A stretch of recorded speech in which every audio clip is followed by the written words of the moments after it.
message of yours. Mhm. Now, I was researching a little bit about your campaign. The point I got stuck was with the quote you mentioned of Dr. Martin Luther King. You said we should be judged on the content of our character rather than the color of skin. And you resolved to bring all the Americans together. That's wonderful. So let's begin with that note, which you mentioned in your campaign page. The rising issue, which concerns Asian Americans, most of it we represent here, is the immigration. The immigration issue has been, in this country, the process of immigration has been a very tedious process for the people who are coming to achieve their goals. So how would you see the immigration process in this country moving forward? And if you are elected as a congressman, how do you resolve these pending immigration issues? And what is your approach for it? Well, you're 100% correct that the immigration system needs to be reformed. My wife is actually an immigrant. I talked about my grandparents and my mother. My wife is actually an immigrant as well. She came here, she got her green card, and then she eventually achieved her citizenship. So we went through that multi-year process. We went through the paperwork and fully understand your pain in terms of how that works. Also, being in digital technology and e-commerce, I've worked with a lot of friends who work at the same company as me, who have come here on H-1B visas, work visas, and have had to deal with that incredibly difficult process to, one, get the visa and then maintain it, because those are short term. So that it is a challenge, needs to be reformed. I think there's three things we need to do to reform our immigration system. First, we do need to secure our border. Second, we do need to institute a guest worker program. And third, we need to reform the immigration process so it can be streamlined and much faster.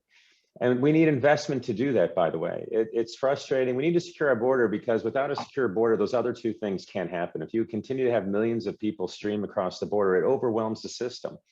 We've had more people this past year come across our border illegally than ever before in our history. That strains community resources, that deflects from the people who are following the rules and trying to come here legally, and overwhelms the system. And frankly, it also brings other problems. There's human trafficking. There's people who have been convicted of crimes who are coming back in, they're being caught sneaking back across the border, and it fuels crime in this country as well, as because people are bringing drugs as well. We have a fentanyl crisis that we know is coming across the border, and it's killing 300 Americans a day. So we absolutely need to secure the border. We also need to institute a guest worker program. I don't know why the Congress hasn't done that. I mean, I recognize this is a politically fraught issue, but again, I intend to work with Democrats and Republicans, because I'm going to be solution oriented, and it's the right solution for people in this country. I go across the district now. I talk to people who own small businesses, who own restaurants, and they tell me just how difficult it is to find workers. And I don't know if anybody on this call is a small business owner, but I want to be on your side. And if we can't find folks here to do the job, there's no reason why we can't have a guest worker program. I go to Disney World with my children when they were younger, and I would see everybody with their name tag, and somebody would be from Pakistan or from Venezuela or from Ireland. So if Disney World can have a guest worker program, why can't this country have one? We should be allowing people in here. We should be vetting them and knowing who they are, but allowing them to come here to work if that's what they want to do. And then, as you said, we absolutely need to streamline the immigration process. My wife has gone through it. Friends at work have gone through it, and it is incredibly painful and difficult. So instead of, my view is, instead of investing money, doubling the size of the IRS, which is what Congressman Christian Worthy voted for, which is going to just squeeze more taxes out of the poor and middle class. And independent estimates say that'll be $20 billion next year alone, taken from our pocketbooks on top of the taxes we already pay. Why aren't we investing in more customs agents? Why aren't we investing in more immigration officers to process people, to clear, it's a multi-year backlog, to clear the backlog and to vet the people coming in so that they can get their work permits, and so that we can actually know who is here in this country. I think it's important for our national security, our economic security, and frankly, it's just a fairness thing as well. If we have told someone, yes, we welcome you as part of our society, we should make good on that instead of having them go through a multi-year painful process. Thank you, Chris. I got to understand what your approach will be. Now, according to the Monmouth poll, which was recently released October 13 to 17, the top issues confronting American people, I'll go one by one. You can briefly comment on that, but I will get back to you on gun control and racial inequality in America and international peace in a separate question. But the Monmouth poll, which was released recently, I'm sure you must have gone through. The number one issue confronting American people is inflation. Number two, crime. And we already discussed immigration. Number four, jobs, unemployment. Number five, abortion issues, yes or no from your end. Racial inequality, gun control, climate change, and then election/votes and reforms. So if you can briefly touch upon the inflation, crime, jobs, unemployment, and abortion and racial inequality, then I will come to you for gun control and international peace and relations of other countries with US. So we can take the floor and say what your stance is, how you are going to tackle this. Give me those topics again: inflation, crime, unemployment, and what followed? The inflation go first, crime, number two, abortion, racial inequality, and climate change. So how are you foreseeing that the inflation, you are going to take up that issue in the Congress if get elected? Sure. Well, I'd be happy to. Well, some of these I wouldn't want to actually have in the Congress, but let's talk through these quickly, and then Chris, I'll be happy for any follow-up issues. Chris, this is Mohammed Fahim. One corollary to those questions: how would your approach differ from the incumbents' approach to those, those things also? Let me take through those then. So with regards to inflation, my approach will differ because I won't be voting for all this reckless spending that Congressman Krishnamurthy has voted for. He's voted for $4 trillion in spending, and it's the biggest cause of the inflation we face today. And that isn't just me saying that. That's what the former President Obama's Treasury Secretary said before this bill was passed in February of 2021. Said that if we pass this bill, if we pass these trillions of dollars worth of spending, we're going to ignite inflation in this country. And that's exactly what we did. And as I mentioned at the beginning of this call, it's hurting people. I wouldn't vote for it. And we're not feeling the benefit of that, by the way. These have been spending on special interests. This has been spending on extreme environmentalists. This has been spending, on subsidizing the rich and electric vehicle purchases. This has not been spending to help the American people. It's not been targeted where it needs to, and it's excessive, and it's hurting all Americans.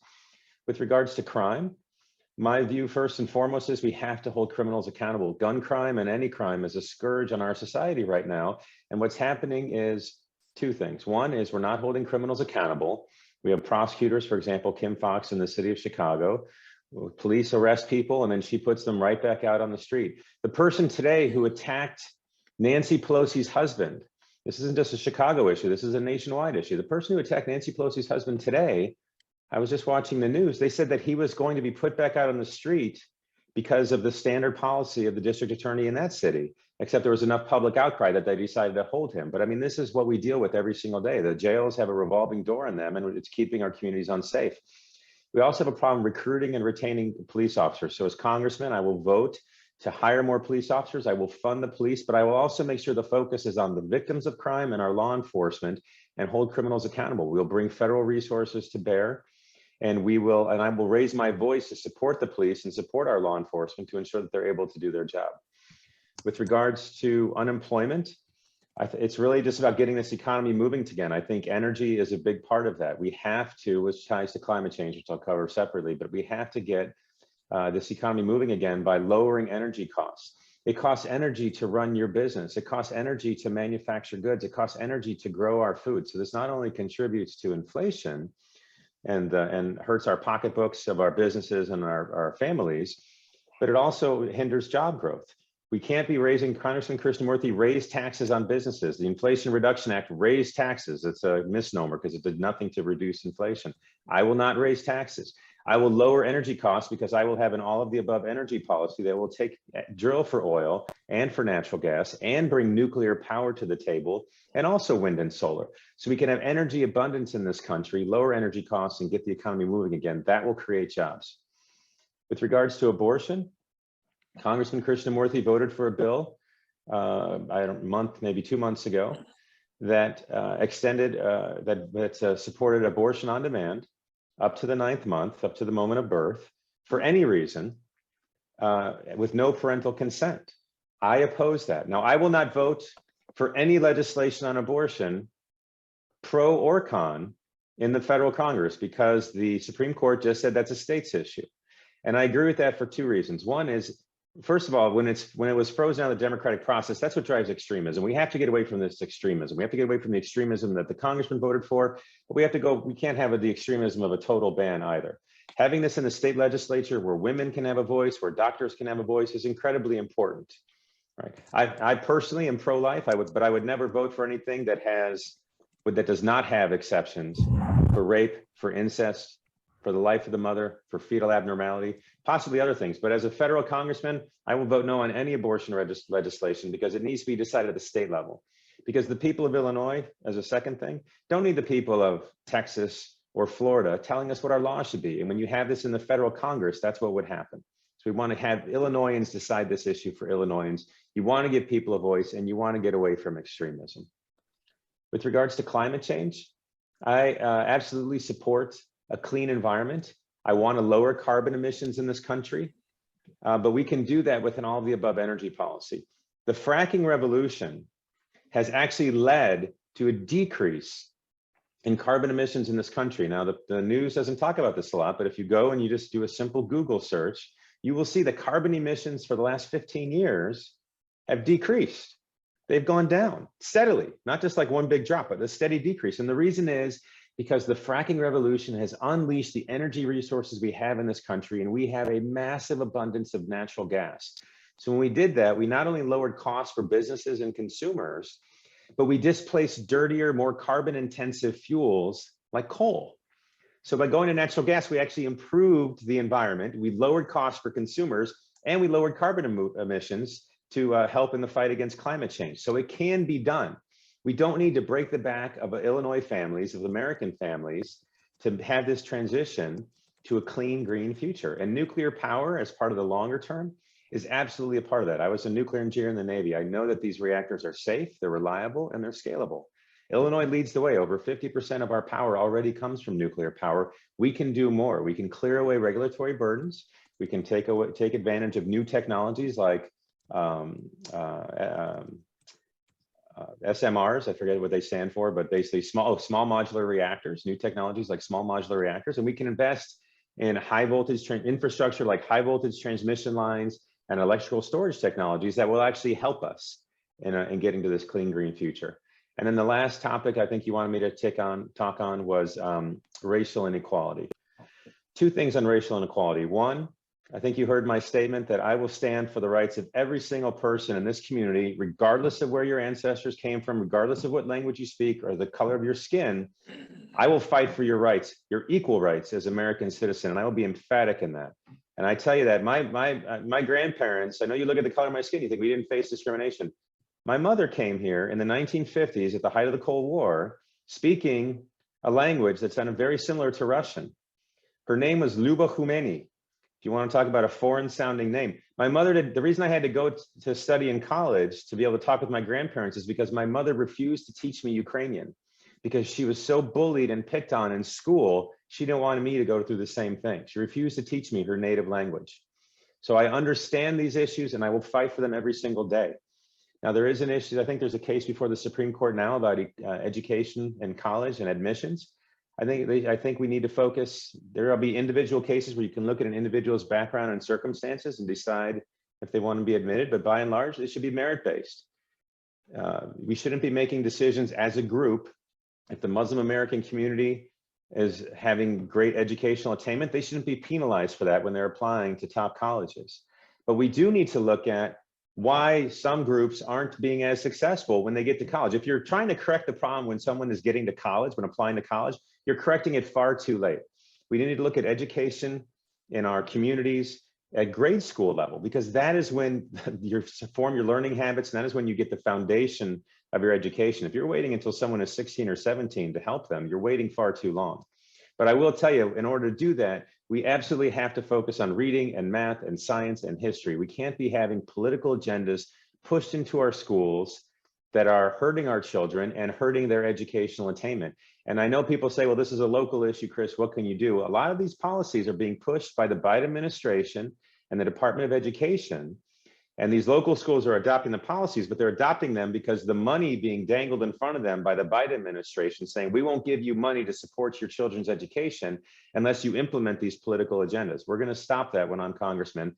Congressman Krishnamurthy has been voting in favor of that. Thank you, Chris. I will bring back to your statement. So about the pro-life, you being pro-life, abortion has been a very contentious issue. So I will bring that back to you, saying that, can I get a commitment from you saying that you are not going to vote on any issue concerning abortion as a congressman? That's what I heard.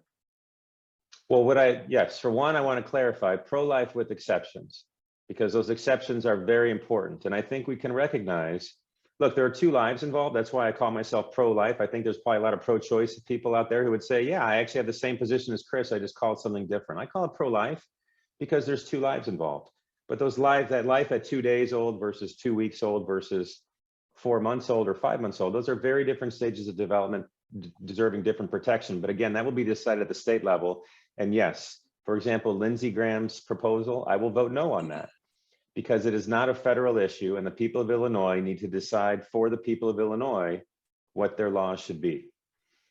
So Chris, as a physician, I would like to ask you, if people from other state are coming to a state, for example, Illinois, so there are some concerns with the physicians who are doing this kind of abortion for any rape victim or any parent or mom who is requesting the fetus to be aborted.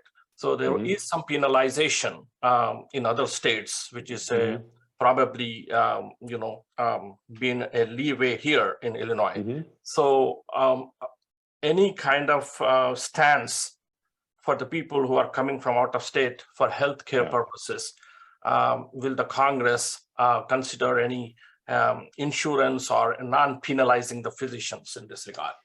So it is important. It is appropriate for there to be for Congress to get involved when it involves people crossing state lines, when it involves multiple states. That is exactly where the federal Congress has a role to play. And I agree. Look, California just passed a ban on internal combustion engines.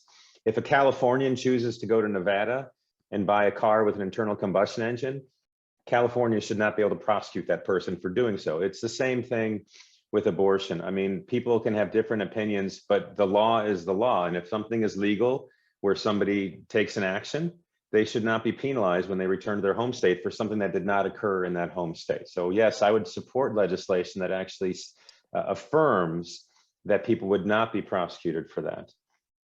Well said. Now, coming to the racial inequality, there is a pending Islamophobia bill in the Senate. Congress has passed, which is good. There is a inherent discrimination going around, particularly people coming from back homes with the same mindset. They discriminate here on US soil as well. I've been in this country for 20 years. I've been working as a physician. We don't face any discrimination in our workplaces, but country to country, people particularly coming from India have the mindset of discriminating people based on the caste, religion, and now the Islamophobia bill is pending in the Senate. What is your stance on those kind of bills which reduces the chances of getting discriminated based on the religion, particularly Islam? Well, we have freedom of religion in this country. One. Two, we shouldn't be bringing, my wife is Russian, I'm Ukrainian. We shouldn't be bringing the battles from overseas here into the United States. That is not healthy for our country. I haven't read the full details of the bills you're referring to, but I would like to see us pass legislation that affirms everybody's right to be here, that affirms our freedom of religion, that affirms everybody's equal share of the American dream. And it's not just about legislation, frankly, it's about speaking publicly. You can pass a piece of legislation and it's written on a piece of paper. People need to stand up, they need to raise their voices, they need to show up. That's That's why I'm here. That's why I've been going to mosques. That's why I've been having other Muslim meet and greets. That's why I've been talking with, for example, the Pakistani Consul General to understand, the diaspora here in the United States, his perspective on supporting them, because it's important to listen, and we have to raise our voices against that. So legislation is one thing, but we also need to make sure we're raising our voices against that. Now, coming to the gun control bill, which is passed bipartisan recently, after that, we saw the Highland Park unfortunate shooting. So the implementation wise, or do you have any thoughts about that bipartisan bill, which allows the physicians or the parents or the community to report a person who is not supposed to be in control of an assault weapon? And what is your stance on displaying assault weapons in public, particularly in the voting areas? So I support the legislation, and I oppose displaying of any weapons in a voting area. Absolutely not. That's intimidation, and that if it's not already illegal, I would be surprised. But if it isn't, it should be, and I would support legislation to make it so. Look, what happened in Highland Park was an absolute tragedy, and I hope we do. I think there's enough like-minded people in Congress. This is an issue that has been political far too long. I'm in this not to adhere to an ideology. I'm a Republican for a reason, but I'm not here to adhere to an ideology. I'm here to build solutions for the people of this district. And gun crime is a problem. Mental health is a problem. So I support that legislation, but we need to look at, once you pass a law, it doesn't mean things magically change. What are we doing now to implement that law? Do law enforcement resources, do the doctors that you mentioned, do they understand the law? Do they understand what they can do? Do they understand how to do it? Are our systems talking to each other? We've had tragedies in the past where people say, yeah, you know what? They were flagged in this system over here that they shouldn't own a firearm, but it never made it over to this system. There's more work to be done besides passing that first piece of legislation. And I will be very happy to work on that, because crime, and gun crime in particular, is something that really afflicts people of this area. Chris, the last question from my end, then I will give the floor to Muhammad Fahim to ask his questions, and then I will give you a chance to summarize your statement, and then we will summarize the call on the Facebook. The last question from my end is regarding international peace and the US foreign policy. As a congressman, what is your stance on the ongoing Ukraine conflict and the conflict around the world, particularly based on, again, religion or otherwise? Well, with regards to the Ukraine conflict with Russia, I do support our efforts to arm the Ukrainians in their fight. It's unprovoked aggression. Ukraine is a much weaker nation, and frankly, it's in America's national security interest to do that. If Russia were to just go through Ukraine without opposition, they wouldn't stop there.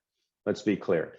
Any other country, I mean, Putin wants to reassemble the Soviet Union, and he would continue to destabilize the globe by working to do that. Secondly, if we weren't fighting back or helping Ukraine fight back against this unprovoked aggression, there are tyrants around the world who have other, designs on territory, and they would be acting. China and Taiwan is a great example. The Chinese have openly stated they want to retake Taiwan. We know that they're watching, and frankly, if we showed weakness and a lack of resolve here, that their timetable for taking over Taiwan would be immediate. And 50% of the world's semiconductors are manufactured in Taiwan. If you think we have a supply chain crisis now, imagine 50% of the world's semiconductors disappearing or being under Chinese control. Imagine what that would do to our economy and our economic security and national security, for that matter. So very important. What was the second part of your question?